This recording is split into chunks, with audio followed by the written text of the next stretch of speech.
Hi hello నమస్తే welcome to information with Murali YouTube channel. So ఈరోజు భూభారతి ధరణి పోర్టల్పై ఉన్నటువంటి ఒక ముఖ్యమైన సమాచారం గురించి తెలుసుకునే ప్రయత్నం చేద్దాం. సో ధరణి పోర్టల్ వేదికగా అయితే చోటు చేసుకున్నటువంటి భూముల అక్రమ లావాదేవీలను గుర్తించే కసరత్తును అయితే సర్కారు ముమ్మరం చేసిందని తెలుస్తుంది. సో ఫోరెన్సిక్ ఆడిటింగ్ నిర్వహించే సంస్థల ఎంపిక ఏ జిల్లాలో చేయించాలని దానిపై అయితే దాదాపు నిర్ణయానికి వచ్చినట్టు తెలుస్తుంది అనమాట. సో ధరణి పోర్టల్లో ఆన్లైన్ వేదికగా జరిగినటువంటి ఈ యొక్క వ్యవహారంలో గుట్టురట్టు చేయాలంటే సాంకేతికతో గట్టి పట్టున్నటువంటి నిపుణులు అవసరం అని చెప్పేసి ఇదివరకే గుర్తించడం జరిగింది. సో ఇందులో భాగంగా ఆడిటింగ్ నిర్వహించే సామర్థ్యం ఉన్నటువంటి సంస్థలతో రెవెన్యూ శాఖ అయితే సంప్రదింపులు జరుపుతుందంట. సో తెలంగాణ మహారాష్ట్రకు చెందినటువంటి రెండు సంస్థలను తాజాగా పరిగణనలోకి తీసుకున్నట్లు సమాచారం. సో ఇదే తరుణంలో అనుమానాస్పద లావాదేవీలు అధికంగా ఎక్కడ జరిగాయి, ముందుగా ఏ జిల్లాలో ఆడిట్ ప్రారంభించాలనే అంశంలో అయితే ఓ నిర్ణయానికి వచ్చినటువంటి రెవెన్యూ శాఖ సంబంధిత డేటాను అయితే రూపొందిస్తున్నట్లు తెలిసిందనమాట.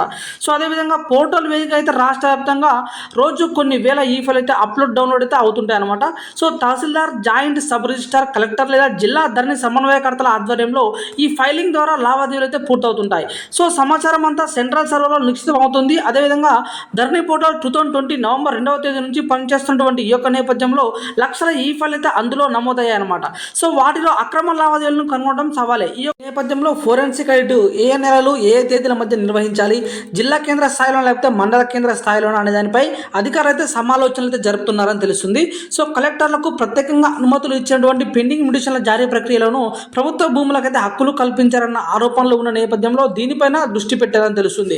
సో న్యాయస్థానాలు తీర్పులు ఇవ్వకపోయినా సరే కొన్ని నకిలీ తీర్పు కాపీలను రూపొందించి జత చేయడం ద్వారా విలువైనటువంటి భూములను కొందరు దక్కించుకున్నారన్న ఆరోపణల నేపథ్యంలో వాటి జాబితాను రూపొందిస్తున్నారని తెలుస్తుంది.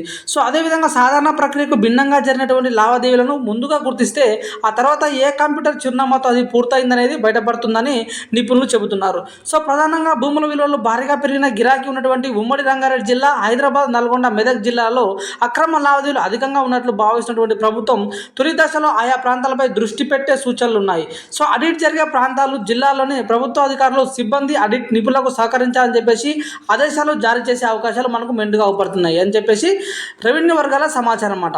సో ఇది ఈరోజు ఉన్నటువంటి ముఖ్యమైనటువంటి సమాచారం. మరింత కొత్త సమాచారంతో మళ్ళీ కలుసుకునే ప్రయత్నం చేద్దాం.